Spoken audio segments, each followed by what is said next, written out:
네, 13일 앞으로 다가온 총선 상황, 오늘은 원영석 장현주 변호사와 자세하게 짚어보겠습니다. 어서 오십시오. 안녕하세요. 네, 안녕하세요. 네, 안녕하십니까. 네, 말씀드린 대로 총선이 13일 앞으로 다가왔습니다. 오늘 0시부터 여야는 공식 선거운동에 돌입했는데 여야 대표의 발언부터 먼저 듣고 오겠습니다.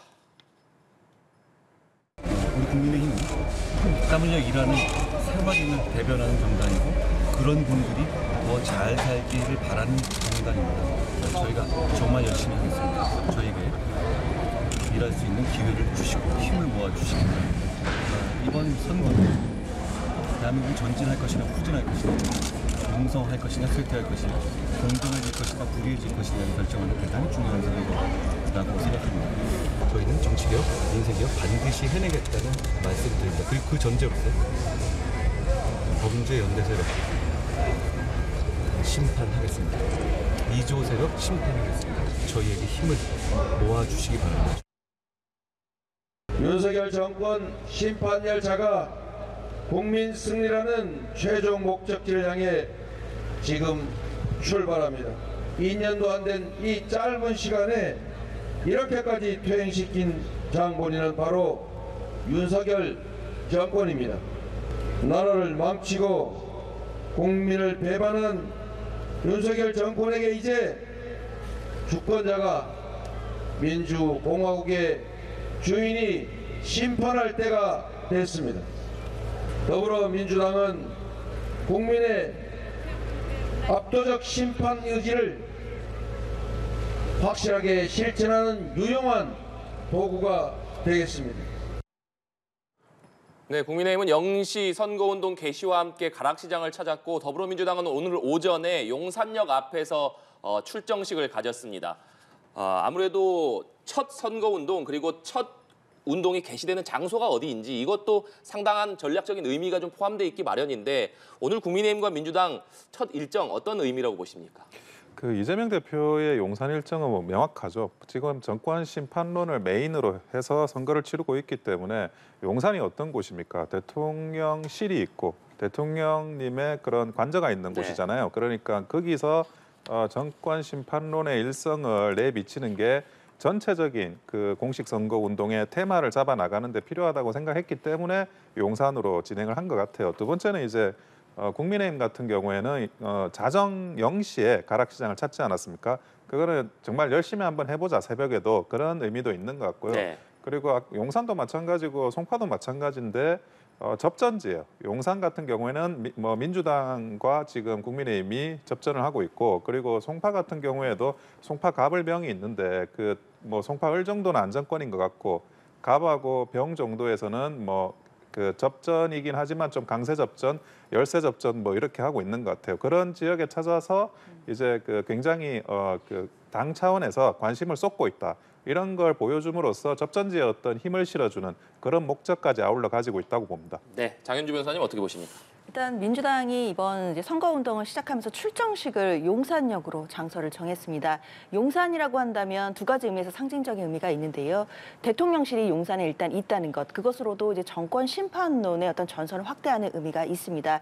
두 번째로는 사실 모든 국민들이 아직도 가슴 아파하시는 이태원 참사가 일어난 곳과 용산역이 가깝다라는 의미도 있죠. 그렇다라고 한다면 상징적으로 보일 때 결국 이번 총선이 윤석열 정부에 대한 심판을 하는 선거다라는 부분들을 전면에 내세울 수 있는 장소로서 용산역을 선택했다라고 봐야 될 것 같습니다. 그에 비해서 이제 집권 여당인 국민의힘은 집권당이기 때문에 아무래도 지금 너무나 어려운 민생이나 물가 부분을 좀 강조하기 위해서 가락시장을 찾은 것이 아닌가라는 생각은 듭니다.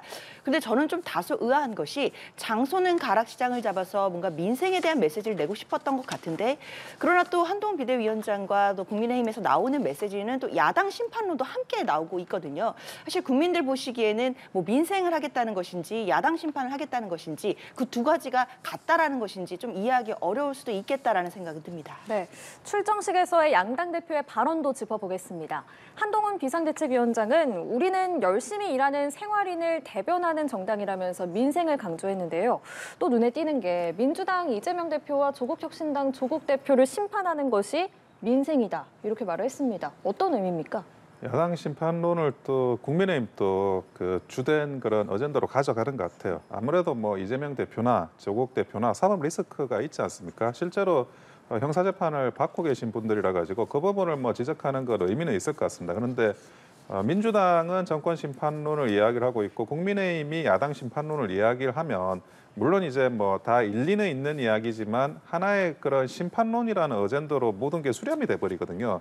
그러니까 민생이라는 어젠더보다는 심판론이라는 어젠더가 굉장히 큰 울림을 가지게 됩니다. 그렇게 되면 아무래도 정권에 대한, 정부에 대한, 국민에 대한 책임을 지고 있는 건 집권 여당인데 이런 심판론이 부각되는 게 과연 이제 국민의힘의 선거 전략으로 굉장히 좋은 건가 하는 건 좀 의구심이 있어요. 차라리 그 민주당이 잘하는 게 있습니다. 무슨 뭐 그 네거티브를 하면서 무슨 방지법 같은 걸 만드는 거예요.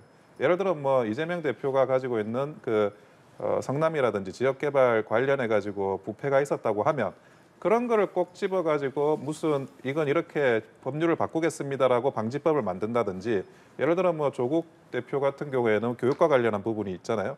그런 부분에서 교육 관련한 법령이나 그런 제도에 있어가지고 이런 건 이렇게 바꾸겠습니다 하면서 뭐 이재명 방지법, 조국 방지법 이런 식으로 좀 문제를 풀면 그게 네거티브도 하면서 야당 심판도 하면서 정책 이슈를 중복적으로 좀 끌어올릴 수 있지 않나라는 생각이 들어요. 그래서 너무 이렇게 야당 심판론에 뭐 매몰되기보다는 야당 심판론을 정책이라는 틀에서 다시 소화하는 그런 좀 발전적인 그런 집권 여당으로서의 선거운동이 필요할 때입니다. 예, 일단 한동훈 위원장의 말은 2조 심판을 해야 한다. 그게 네거티브가 아니라 민생이다. 이렇게 말을 했고 또 정치개혁과 민생개혁을 위해서는 뭐 이재명 대표, 조국 대표 범죄 연대 세력을 심판해야 한다. 이렇게 발언을 했는데 어떻게 들으셨습니까?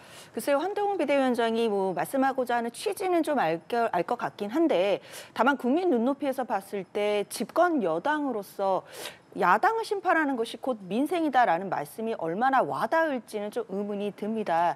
지금 앞서서도 말씀드렸지만 정말 민생 경제가 정말로 어렵고 장바구니 물가가 정말 무서울 정도로 치솟고 있습니다. 이런 상황에서 집권 여당이 이 물가라든가 민생에 대해서 보다 구체적이고 또 책임 있는 자세를 보여주는 것이 아니라 이재명 대표와 조국 대표를 심판하는 것이 또 야당을 심판하는 것이 곧 민생이다라는 말씀은 국민들에게는 또 바로 다가오지 않을 것 같거든요. 그러니까 쉽게 말씀을 드려서 이재명 대표와 조국 대표를 심판한다고 해서 물가가 잡힙니까? 사실 국민들께서 체감하시는 건 오늘 장을 보러 갔을 때 그 장바구니 물가인 것이지 야당 대표가 심판되는 것이 물가를 잡는 것은 아닐 것이기 때문에요. 그렇기 때문에 한동훈 비대위원장과 집권 여당에서는 보다 이 민생 경제에 대해서 구체적인 이야기들을 진중하게 내놓으시는 것이 더 낫지 않겠나라는 생각 듭니다. 네, 조금 전에 들어온 속보 전해드리겠습니다. 임금 인상 문제로 조합 측과 극심한 갈등을 겪다가 오늘 오전 4시부터 총파업에 돌입하는 서울 시내버스 노조가 업무 현장에 곧 복귀할 전망입니다. 네, 파업 결정 후에도 실무진의 물밑 대화를 이어온 양측이 극적으로 합의점을 찾은 걸로 알려졌습니다. 자세한 협상 내용은 잠시 후에 다시 전해드리도록 하겠습니다. 네, 조금 전에 한동훈 비대위원장의 발언과 관련해서 얘기를 해봤는데 오늘 한동훈 비대위원장이 선거운동 첫날에 지원 유세를 지금 이어가고 있는데 상당히 좀 거친 발언도 내놨습니다. 오늘 한동훈 위원장이 첫날부터 이렇게 거친 발언을 내놓은 배경은 어떻게 봐야겠습니까? 그래서 저도 깜짝 놀랐어요. 저런 발언을 보통 하시는 분은 아닌데 굉장히 좀 뭐 속어에 가까운 이야기를 하시니까 뭐 방송에서도 언급하기가 좀 부담스러울 정도의 그런 발언을 하셨어요. 근데 너무 흥분하신 것 같긴 해요. 현장 연설 유세 과정에서 흥분을 하신 거고 그리고 약간 조급함도 느껴지는 게 여기 그렇게까지 이제 야당 심판론이나 이런 걸 한다 그래가지고 보수층 지지가 집결하진 않아요. 그러니까 제 말은 보수층 지지세를 결집을 시키려면 뭐 보수층을 결집할 수 있는 사람을 등용하고 그리고 보수층 결집에 장애가 되는 사람은 뭐 그분은 등용하지 않고 그런 식으로 인물로 메시지로 풀어야 되지 그거를 아무리 구호로 풀어봤자 집결이 되지 않거든요. 그리고 야당 심판론이나 뭐 이런 것들을 하는 과정에서 과격한 이야기를 그거보다 100배로 더 한다 그래서 그게 사람들한테 이렇게 인식되진 않습니다. 그러면 왜, 어떻게, 무엇을 해야 되느냐 이런 것들을 조리 있게 논리적으로 설명하고 문제는 그렇게 설명한 것들을 그 언론에 이렇게 잘 풀 수 있도록 그런 공보 작업들 이런 것들을 조금 더 집중을 하면 오히려 중도층에는 어필이 되지 않을까 싶어요. 그 중도층은 기본적으로 서울 수도권 중도층은 내가 왜 당신을 찍어야 돼 이걸 묻고 있거든요. 근데 센 이야기하고 뭐 높은 목소리로 이야기한다 그래서 그 답이 더 신선하게 들리지 않는다고요. 설명을 해야 돼요. 설명을. 이런 설명을 하는 그런 공보 작업과 스피커들이 요소 있어야 되는 거니까 그 부분을 더 집중하시는 게 맞지 않을까 싶습니다. 네, 장현주 변호사님. 아무래도 이제 선거 운동이 정식으로 개시가 되면 마이크를 사용할 수 있거든요. 그럼 선거 유세장에서 마이크를 사용해서 또 많은 이야기를 하게 되고 그러면 또 거기에 지지자들이 몰려있다 보면 분위기가 뜨거워지기 마련입니다. 그렇기 때문에 그 안에서 즉흥 발언들도 나오고 여야 할 것 없이 후보들이 또 서로에 휩싸일 수 있는 가능성도 높아진다고 저도 생각하는데요. 그럼에도 한동훈 비대위원장의 오늘 저 거친 발언은 평소에 한동훈 비대위원장이 보여주는 모습과는 좀 달랐다라고 평가할 수밖에 없습니다. 그렇기 때문에 다소 좀 한동훈 비대위원장이 좀 급한 마음이 있지 않는가 하는 생각도 들고요. 또 한편으로는 한동훈 비대위원장이 좀 국민의힘 내부에서 좀 사실상 원톱 체제로 이루어지고 있고 그리고 스피커로 좀 한동훈 비대위원장 말고 다른 분들이 지금 눈에 띄게 보이는 분들이 없습니다. 그러다 보니까 한동훈 비대위원장에게 너무 많은 또 언론의 주목, 국민의 주목도가 또 집중되어 있다라는 것도 좀 본질적인 문제 같거든요. 이제라도 좀 한동훈 비대위원장 말고 또 다른 스피커들을 늘려야 될 필요가 있는 것 같습니다. 예. 이재명 대표의 발언도 보겠습니다. 정권 심판론을 앞세웠는데요. 대한민국을 이렇게 퇴행시킨 장본인은 윤석열 정권이라면서 국민을 배반한 정권을 주권자가 심판할 때라고 했습니다. 정권 심판론 이렇게 딱 요약할 수 있을 것 같아요. 그렇죠. 일단 이재명 대표와 그리고 민주당은 계속해서 내세우는 것이 윤석열 정부의 실정을 이번 총선에서 심판해야 된다라는 부분인데요.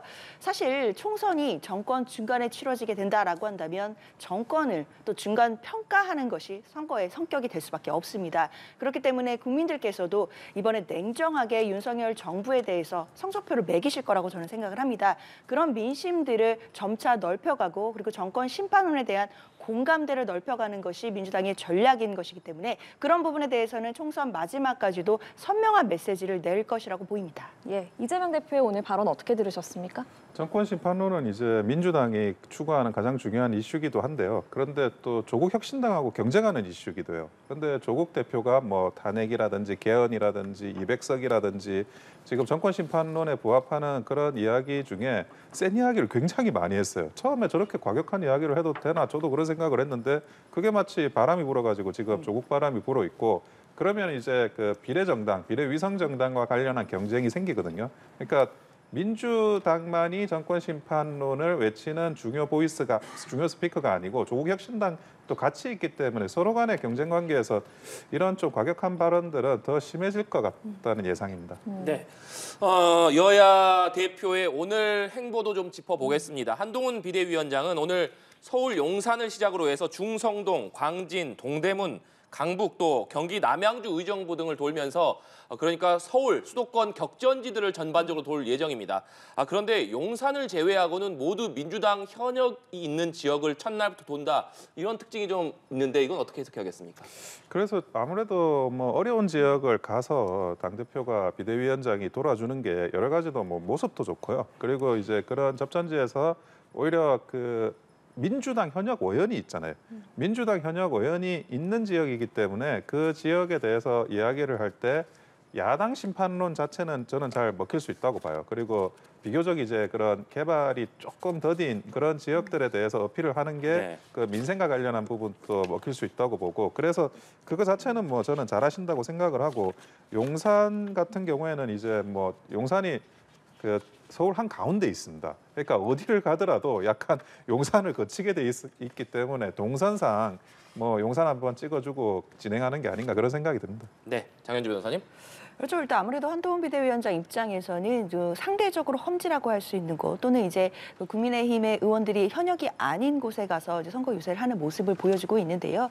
아무래도 뭐 서울이나 수도권 같은 경우에는 접전지로 꼽히는 지역들이 굉장히 많고 이번 총선 결과도 아마 굉장히 근소한 표 차이로 또 승부가 갈릴 지역도 많다라는 전문가들의 예상도 있습니다. 그러다 보니까 한동훈 비대위원장으로서도 그런 지역을 중심으로 해서 한 표라도 끌어모으려고 하는 전략이 아닌가라는 생각은 듭니다. 네, 이재명 대표는요 오늘 자신의 지역구인 인천 계양역에서 출근길 인사를 하면서 공식 선거운동 시작을 열었습니다. 이후에는 서울 중성동 갑으로 가서 전현희 후보 지원 유세를 했는데 이 행보는 어떤 의미로 봐야겠습니까?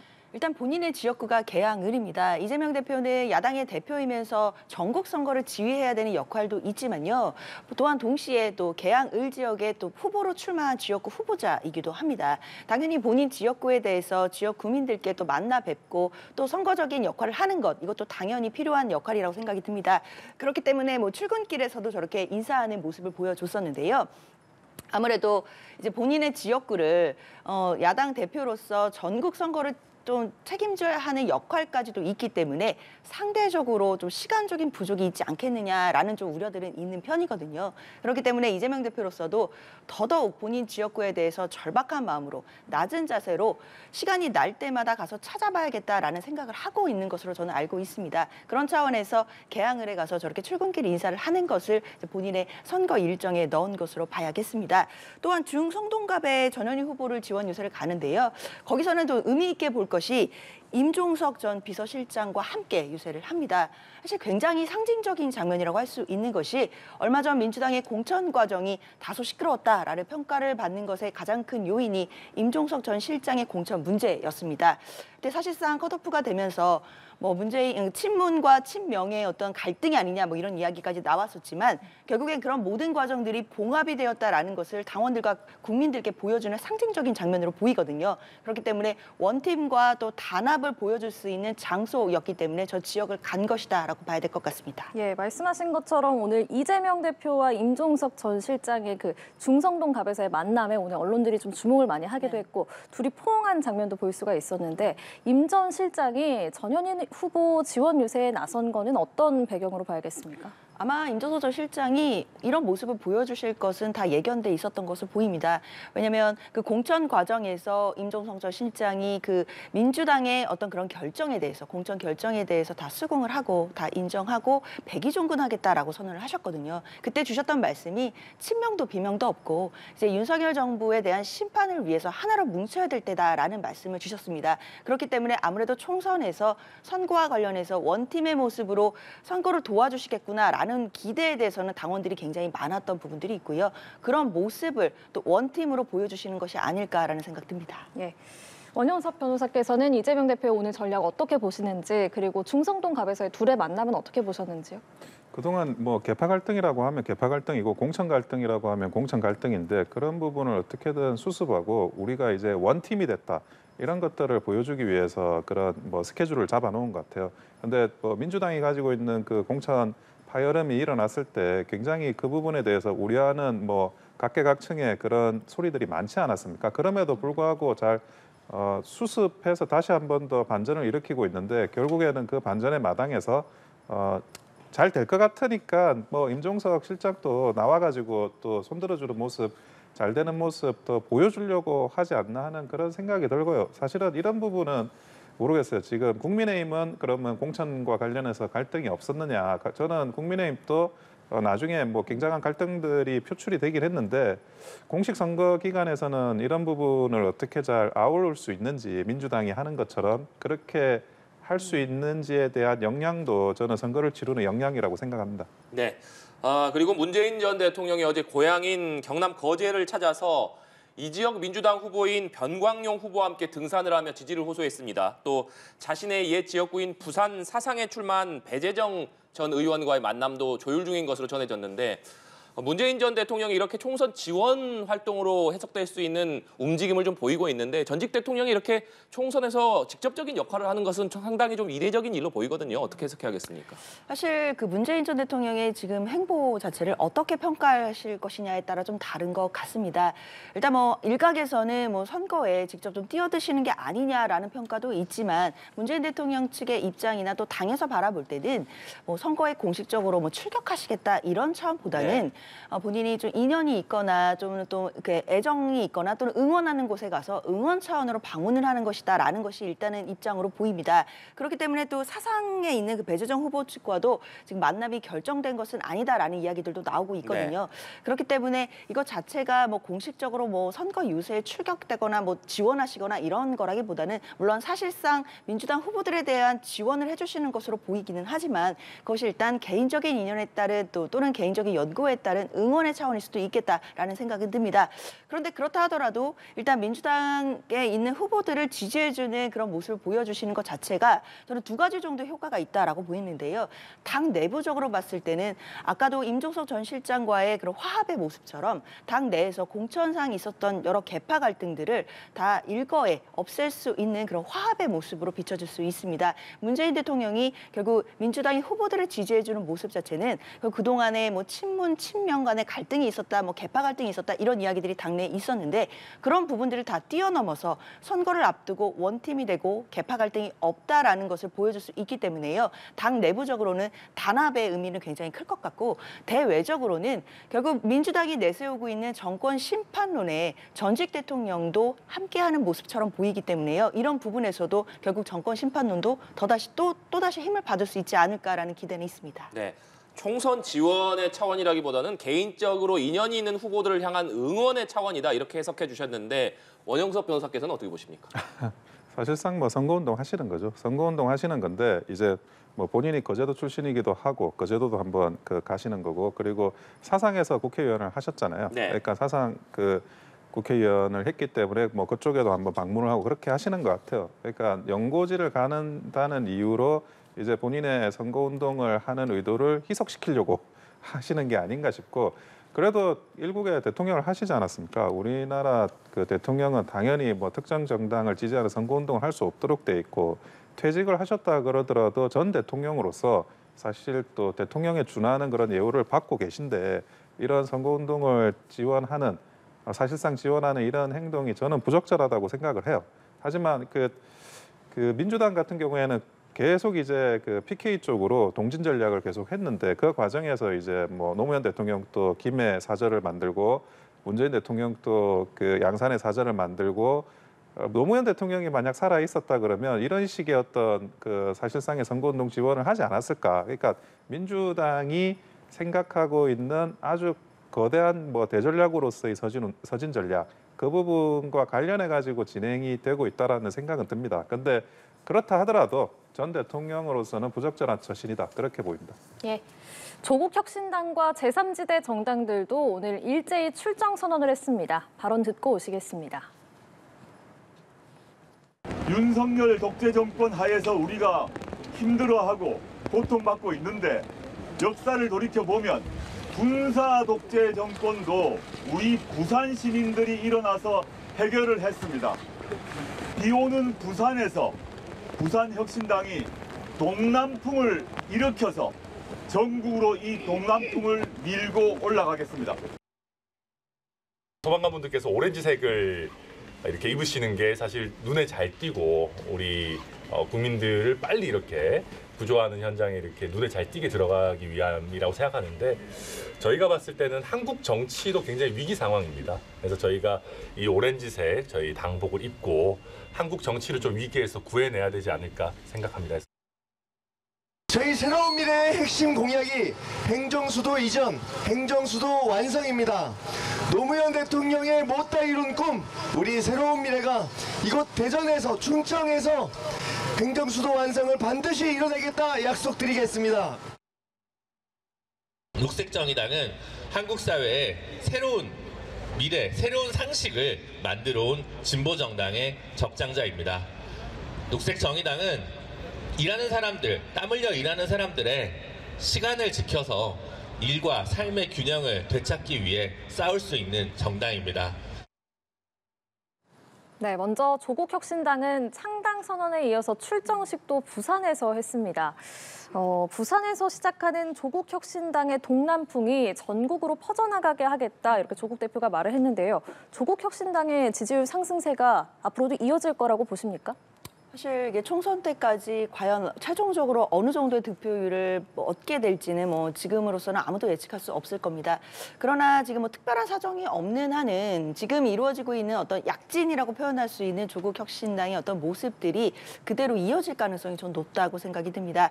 그 이유는 결국에는 이제 윤석열 정부에 대한 이 정권 심판론이 민주당 차원에서도 굉장히 크게 띄우고 있지만 야당 자체가 이런 부분에 대해서 특히 조국혁신당도 정권 심판론을 굉장히 선명하게 띄우고 있는 중이거든요.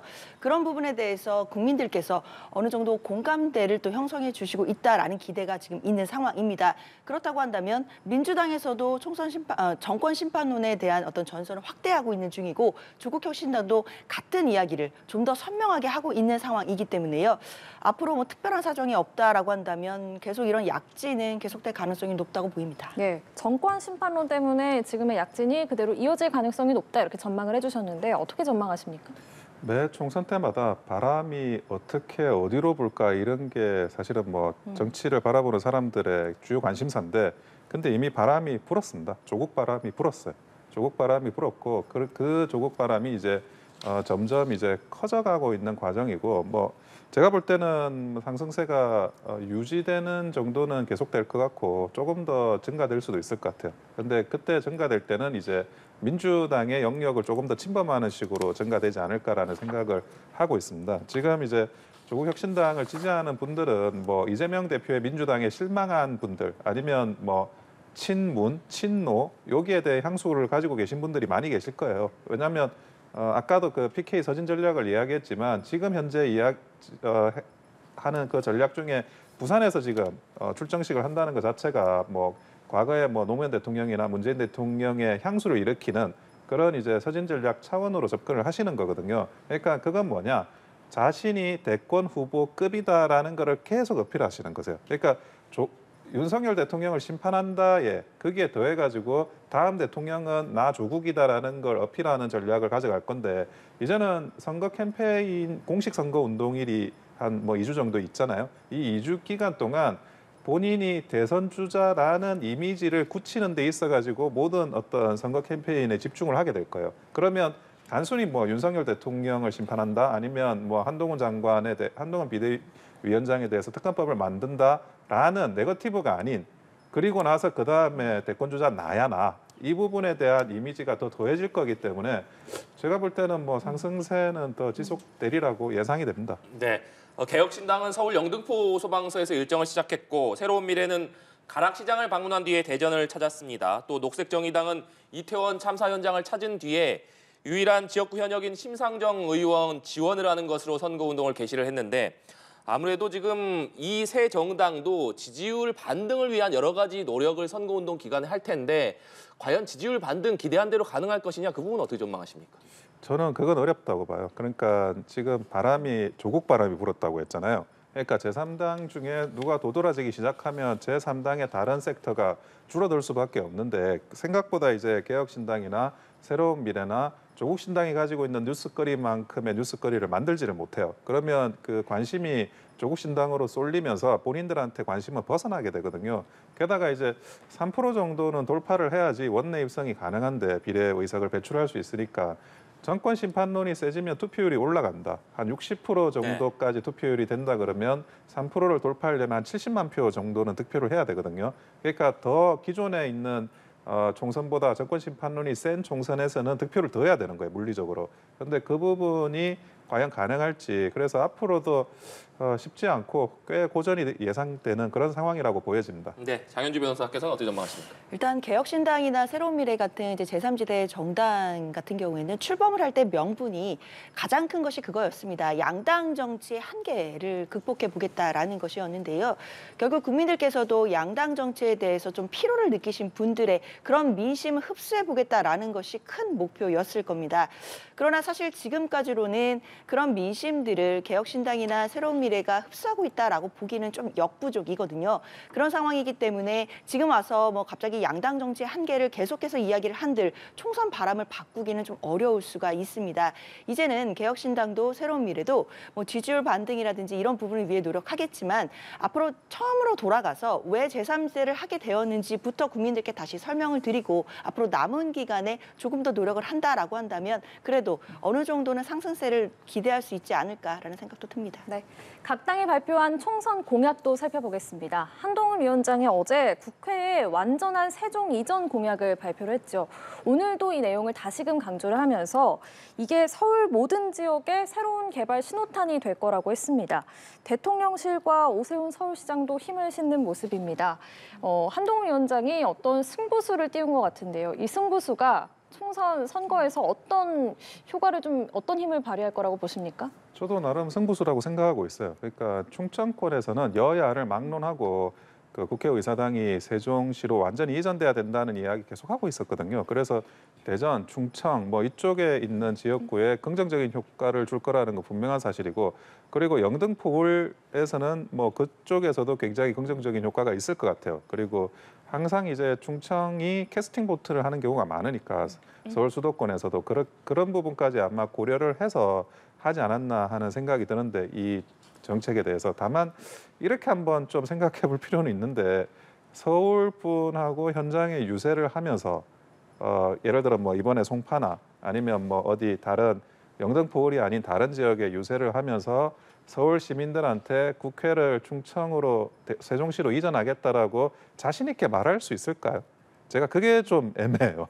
그러니까 그 대신 이제 서울을 도시개발을 잘하겠습니다라고 하는 게 두 가지가 굉장히 높은 인과관계. 예를 들어 뭐 세종 의사당을 충청으로 이전을 해야만 개발이 되는 거다. 이전을 안 하면 개발이 안 된다. 이런 인과관계를 서울 주민들한테 분명하게 설득시킬 수 있을지. 그게 아니라 서울 주민들한테는 아니 그 서울에 있는 국회의사당을 왠지 좀 세종에 뺏기는 듯한, 충청에 뺏기는 듯한 이런 느낌을 받게 될지, 어느 쪽으로 받게 될지는 제가 뭐 그거는 미지수긴 한데요. 그런데 본인이 한번 그 한동훈 위원장이 서울 사람을 붙잡고 그런 정책을 자신 있게 말을 할 수 있다 그러면 그거는 뭐 의미가 있을 것 같아요. 근데 내가 마음에 자꾸 걸리고 그 특히나 서울에서 뛰는 후보들이 그 한동훈 위원장이 가지고 있는 의사당을 세종에 옮긴다, 이 구호를 자기 지역구 국민들한테 외칠 때 그게 마음에 걸리는 부분이 있다 그러면 제가 볼 때는 좀 플러스 마이너스 효과가 0이 돼버리는 상황도 배제할 수 없다고 봅니다. 예, 일단 한동훈 위원장의 공약은 국회의사당을 이전하면서 그 근방에 있는 어떤 고도 제한 규제 같은 걸 좀 풀어주겠다 이런 내용이긴 한데, 장현주 변호사께서는 이 세종으로의 국회 완전한 이전 공약 어떻게 평가하십니까? 일단 한동훈 비대위원장이 이제 두 마리 토끼를 노리시는 것 같아요. 뭐 세종과 충청의 표심도 노리는 것 같고, 또 말씀해주신 것처럼 서울 지역에서의 또 개발 규제가 완화되지 않을까라는 이런 기대 심리, 이 두 가지를 좀 노리시는 것 같은데요. 그러나 좀 시기상으로 봤을 때 너무 총선을 임박해서 나온 것이기 때문에요. 진정성 부분에서 국민들께서 고개를 갸웃거리실 수 있겠다라는 생각은 듭니다. 벌써 관련 시민단체가 굉장한 또 비판의 논평을 내고 있는데요. 사실 아시다시피 윤석열 대통령의 공약 중에도 세종 의사당 설치와 그리고 세종 집무실, 제2집무실 얘기는 이미 있었습니다. 근데 그런 부분이 이미 집권한 지 2년이 다 돼가는 상황인데 지금까지 지연되고 있는 부분에 대해서 진시보리 사과가 있어야 되는 것이 아니겠느냐 하는 비판 논평이 나오더라고요. 당연히 이런 부분에 대해서 왜 이루어지지 않았는지 사과가 먼저 나오고, 그 이후에 구체적으로 어떤 방법으로 실현해 나갈 것인지를 이야기를 해야 국민들께, 그리고 그 지역에 계신 지역분들에게도 진정성이 있는 공약으로 다가오겠다라는 생각 듭니다. 네, 이재명 대표는 적극적인 복지로 나가야 된다 이러면서 기본사회 5대 정책 공약을 발표를 했습니다. 어제 이재명 대표가 이 공약을 발표한 배경은 어떻게 해석하겠습니까? 일단 이재명 대표의 브랜드라고 하면 이제 기본사회 시리즈입니다. 그 중에서도 이제 5대 기본사회 이야기를 한 건데요. 결국 뭐 기본소득이라든지 그리고 기본주택, 그리고 무상 등록금, 그리고 간병계 건강보험, 그리고 어르신의 한 끼를 국가가 책임지는 부분, 이렇게 5가지 부분을 공약으로 냈습니다. 사실 민주당이 앞서서도 계속 길게 말씀을 드렸지만 정권 심판론을 지금 전면에 내세우면서 총선 전략으로 이끌고 가고 있습니다. 그러나 야당으로서 정권만 심판하고 그다음 대안이 없는 것이 아니라요. 이재명 대표가 내세우고 있는 또 민생을 향한 또 정책적인 공약도 있다라는 것을 함께 또 시너지 효과를 내기 위해서 정책을 내고 있다라고 봐야 될 것 같습니다. 그러니까 윤석열 정부의 실정 부분은 국민들의 회초리를 받아서 준엄하게 심판을 하되, 또 국민들을 위해서 또 적극적인 복지를 위해서 해야 될 정책들은 해야 되는 것이니까, 그런 부분에 대해서는 이재명 대표가 선제적으로 이런 정책들을 선점하고 나온 것이 아닌가 이렇게 생각합니다. 네, 원영숙 변호사님. 그러니까 그냥 포퓰리즘 정책인데요. 그래도 예산이라는 거 전혀 생각 안 하고 뭐 일단은 던져놓고 보겠다라는 정책 같아요. 그런데 야당은 예산 걱정을 별로 뭐 할 필요가 없죠. 예산은 이제 집권 여당이 걱정해야 되는 부분이고, 그리고 본인들이 제일 잘하는 게 또 이런 포퓰리즘, 그러니까 세금을 쓰는 정책, 뭐 이런 정책을 많이 하시니까 그런 부분에 대해서 뭐 그 큰 어떤 예산 같은 거 생각 안 하고 했기 때문에 현실성은 제가 없다고 봐요. 근데 여기서 이제 민주당하고 국민의힘의 결이 다르다는 거죠. 민주당은 포퓰리즘 정책이나 다 나눠주겠다는 정책, 이런 정책이 기본적인 결이라면 국민의힘은 성장시키겠다. 어떻게 성장시키지? 이런 게 기본적인 결이거든요. 그래서 집권 여당이 어떻게 하면 파이를 크게 만들 거냐에 대한 국민들에 대한 비전, 이런 것들을 보여줘야 될 필요가 있고, 그리고 또 한 가지 더는 저희 국민의힘 같은 보수당에서 포퓰리즘적인 그런 정책을 내면 국민들이 별로 잘 안 믿습니다. 그러니까 신뢰를 별로 안 해요. 그러니까 국민의힘이 보수당이니까 무슨 고속도로 만들겠다 이러면 거기에 고추를 말리든 빨래를 널든 만들긴 만들겠구나 이런 생각은 드는데, 돈을 여기도 뿌리고 저기도 뿌리고 저기도 뿌리고 이런 식으로 정책을 만들겠다라고 하면 국민의힘이 그런 정당이 아니잖아요. 그러니까 그런 부분에 대해서 조금 신뢰를 보여주지 않고 의구심을 가질 수 있어요. 그러니까 정책을 만들 때 그래서 좀 더 머리를 써야 되는데, 국민의힘도 그 부분에 대해서 어떻게 파이를 키우고 성장시키고 그러면서 보여줘야 될 그 국가의 비례 미전은 무엇인지를 조금 더 구체화하는 방식으로 남은 선거 기간에 정책 개발에 임했으면 좋겠습니다. 네. 13일 남은 총선, 변수가 될 만한 것들도 짚어보면요. 총선 후보들을 둘러싼 의혹이 제기되면서 공방도 이어지고 있습니다. 민주당 경기 화성을 공영훈 후보는요. 서울 성수동의 부동산을 군복무 중인 아들에게 증여한 걸로 나타나면서 아빠차스 논란이 제기가 됐습니다. 공 후보의 경쟁자인 개혁신당 이준석 대표는 내부 정보를 이용한 부동산 투기라고 주장을 하면서 이재명 대표를 향해서 국민 눈높이에 맞는 선택을 하라고 강조를 했는데요. 공 후보는 주택 구입과 증여 사실을 시인하고 앞으로 조심스럽게 처신하겠다면서도 투기 및 내부 정보 활용 의혹은 강하게 부인을 했습니다. 이 의혹은 어떻게 보고 계십니까? 일단 지금 공영훈 후보가 관련해서 해명을 하고 있는 상황인데요. 그러니까 본인이 이제 은퇴 후에 살려고 했던 집을 이제 구입하는 과정이었고, 그리고 이제 아들에게 증여하게 된 과정 중에서 지금 나오는 이야기들은 이제 그 지역이 토지거래 허가 지역으로 지정이 됐는데, 그 지정이 되고 나면은 증여라든지 또는 이제 소유권을 이전할 때 좀 제약이 생깁니다. 실거주 의무가 있어야 되거든요. 그렇기 때문에 그 직전에 결국 증여를 했던 것이 아니냐라는 의혹들도 지금 함께 나오는 중인데요. 공영훈 후보의 입장에 따르면 그런 토지거래 허가 지역이 지정되는 거 이런 상황을 당시에는 알지 못했다라고 지금 입장을 내고 있고, 그리고 증여를 한 부분 같은 경우에도 증여세를 다 냈다라는 입장이기 때문에요. 이런 부분에 대해서 일단 지금으로 봤을 때는 법적으로 위법한 문제는 없어 보이긴 합니다. 다만 또 여러 가지 또 추측들도 지금 나오고 있는 중이기 때문에 그런 부분에 대해서는 또 후보가 또 적극적으로 좀 해명을 해야 될 것 같다라는 생각은 들고요. 다만 아무리 그렇다 하더라도 일단 군 복무 중인 자녀에게 이제 주택을 증여하는 부분이 과연 국민 눈높이에서 맞느냐에 대한 부분은 불법이냐 아니냐를 떠나서 남게 되는 문제임은 분명합니다. 그렇기 때문에 이런 부분에 대해서는 보다 낮은 자세로 지역 구민들께 본인의 입장을 보다 더 자세히 설명하고 해명을 해야 되는 그런 기회를 가져야 되는 것은 분명해 보입니다. 예, 공영훈 후보의 아빠차스 논란 어떻게 바라보고 계세요?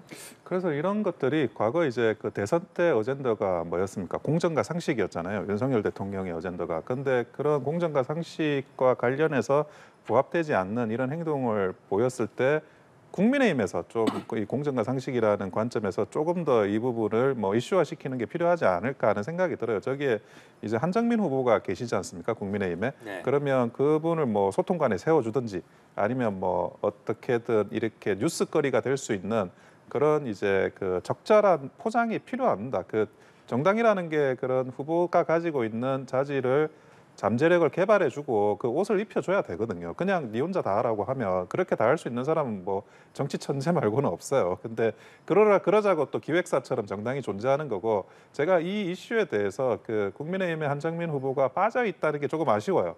그리고 그런 부분에 대해서 대통령 대선 때부터 지금까지 그 이슈를 가지고 적절히 이렇게 유지하고 살려나갔으면 이런 부분에 대해서 더 강하게 국민의힘이 반격할 수 있는 기회가 되지 않았을까 하는 생각이 듭니다. 네, 조국 혁신당 비례대표 1번인 박은정 후보는 재산이 10개월 사이에 41억 원이 늘어나서 논란이 되고 있습니다.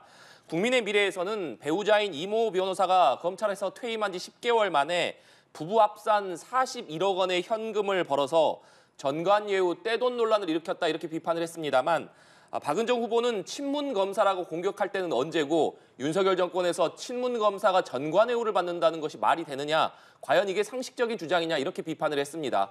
박은정 후보의 이번 논란에 대해서는 어떻게 보고 계십니까? 저는 전관예우처럼 보입니다. 어떻게 그 40억이 넘는 돈을 뭐 한 해 동안 벌 수가 있는지, 본인이 뭐 전관예우로서 불미스러운 행동을 안 했다고 하더라도 의뢰인들은 뭐 전관예우적인 기대를 가지면서 사건을 수임하지 않았을까 하는 생각은 들어요. 근데 이 부분에 대해서 그 조국 대표가 해명을 반드시 해야 될 부분이고, 본인이 이야기하는 게 뭐 윤석열 대통령이나 한동훈 비대위원장을 심판하겠다라고 한다면 그 심판자가 최소한의 정의나 그런 올바름을 갖추고 있어야 되지 않겠습니까? 근데 조국 대표는 뭐 표창장 위조하고 뭐 대리시험 치고 했던 그런 여러 가지 문제점이 많은 분인 거는 분명하고, 그런데 조국 대표가 결국에 이제 자기가 비례나 아니면 그 당의 이제 주요한 포지션으로 지금 영입하고 있는 사람들조차도 그런 부분에서 자유로울 수 없다는 거. 그래서 한편으로는 조국 바람이 불었다는 걸 인정하면서도 이렇게 조국 바람이 불어야 되나 하는 그 상태에 대해서는 네. 굉장히 좀 아쉽고 개탄스럽기도 합니다. 네, 장윤주 변호사께서는 어떻게 보십니까? 아무래도 이제 박은정 후보가 하고 싶은 이야기는 그거 같습니다. 이제 친문 검사다라고 계속 이야기를 했었는데, 지금 현재 윤석열 정부에서 과연 전관예우라는 것이 실제로 통할 수 있겠느냐라는 취지로 들기는 하는데요. 그러나 그렇다 하더라도 뭐 1년 정도 사이에 40억 정도가 늘었다라고 한다면, 국민 눈높이에서 본다라고 한다면 이게 정상적이냐라는 문제 제기는 나올 수 있을 것 같습니다. 근데 아까 원 변호사님도 짚어주셨지만, 본인이 그 변호사에게 뭐 전관예우를 이용할 악의가 있다, 이렇게 단정하기는 어려울 것 같고요. 그리고 전관예우라는 것도 사실 그 변호사 사회에서도 그 변호사 각각 변호사들마다 조금씩 다르게 봐야 되기 때문에 일률적으로 이것이 반드시 1년 사이에 40억이니까 무조건 전관예우다라고 네. 보기도 어려울 것 같습니다. 다만 그렇다 하더라도 의뢰인들께서 전관예우를 기대하고 오시는 경우도 있을 수 있거든요. 그렇다라고 한다면 사실 사회적으로 봤을 때 이런 전관예우 자체가 좀 본질적으로 사라져야 된다라는 과제는 분명히 또 다시 한번 확인한 것 같고, 그런 부분에서는 좀 아쉬운 부분이 있다라고 말씀드리겠습니다. 네, 의정 갈등도 이어지고 있는데요. 이런 가운데 이면택 차기 대한의사협회 회장이 의대 증원에 대해서 원점 재논의하지 않고 의사에 대한 법적 처분을 감행한다면 총선 캠페인, 총파업 등을 통해 투쟁하겠다고 했습니다. 그러면서 의협손에 국회 20석에서 30석의 당락이 결정될 만한 전략을 가지고 있다, 이렇게 말을 했는데, 이 발언은 어떻게 들으셨어요? 이미 상당 부분 뭐 그런 부분은 나타나는 것 같아요. 무슨 말이냐면 국민의힘에서 원래 강세 지역으로 평가받는 지역들에서 접전지나 오히려 뒤지는 상황이 발생하고 있거든요. 그런데 그런 상황이 뭐냐? 그런 이제 지역에 보통 보면 의사들이 많이 사는 지역이에요. 의사들이 많이 사는 지역에서 아주 이례적으로 뭐 여론조사가 좀 저조하게 나오는 경우가 발생하고 있고, 그거는 이미 현실화됐다고 보입니다.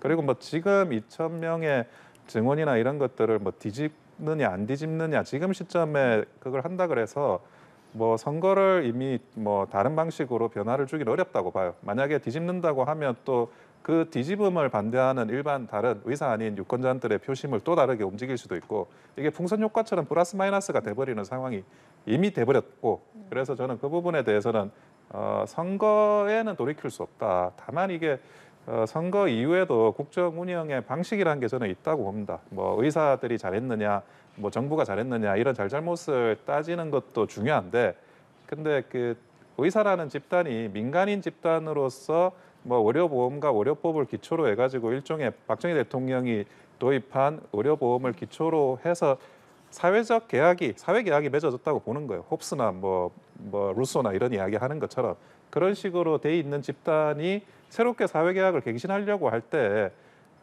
과연 이렇게 좀 그 어떤 합의를 갱신한다라는 차원이 아닌 관에서 이런 좀 이런 방식으로 갱신을 해나가는 게 맞는 건지. 왜냐하면 의사라는 민간 집단에 대해서 국민들께서 저한 마음이 있을 거라는 거 제가 충분히 이해를 합니다. 근데 그런 민간인, 의사 정도 강한 민간인 집단도 사회적 계약을 갱신하는 데 있어가지고 이런 식으로 움직여야 된다 그러면 그 다른 어떤 민간 집단은 어떻게 되겠습니까? 그래서 제가 볼 때는 이게 그냥 뭐 그 합의라는 게 근대의 정신인데, 계약이라는 게 근대의 정신인데, 그게 사라지고 단순히 이제 관좀 민비 아니면 뭐 산업공상 이런 것만 남아서 국정 운영의 기초가 돼가지고 돌아가는 게 아닌지에 대한 우려는 하고 있습니다. 예, 의협의 전략도 있지만 또 일반 국민의 표도 있기 때문에 결국엔 상쇄가 될 것이다 이렇게 전망을 해주셨는데 의정 갈등이 총선에 미칠 영향은 어떻게 전망하세요? 정말 의정 갈등이 정말 극한으로 가면서 이제 총선까지 겹치면서 또 새로운 갈등 국면으로 가는 것 같아서 정말 걱정이 많이 됩니다. 사실 피해는 다 국민이 보시게 될 테니까 그게 더 걱정이 되는데요. 사실 이제라도 정부는 이번 의료개혁의 본질이 결국 국민 건강 증진이라는 것을 다시 한번 좀 되새겨야 될 것 같습니다. 2,000명 증원이라는 그 숫자 자체가 절대선은 아니지 않습니까? 그럼 결국 뭐 필수 의료 확충이라든지 공공의료라든지 뭐 지역 의료 문제라든지 이런 부분까지 다 합쳐서 결국 본질적으로 국민의 건강을 증진하기 위한 방안이 어떤 것인가를 고민하고 논의할 때라고 생각합니다. 더 이상의 극한 갈등은 국민에 대한 피해로만 갈 것이 뻔하기 때문에요. 이제는 그 2,000명이라는 숫자도 좋겠지만 그것은 절대선이 아닐 수 있기 때문에 모든 가능성을 열고 빨리 대화하고 타협을 해야 되는 것이 아닌가 진짜로 깊이 걱정이 됩니다. 예, 오늘 정치대담은 여기서 마무리하겠습니다. 지금까지 원영섭, 장현주 변호사와 이야기 나눴습니다. 두 분 고맙습니다.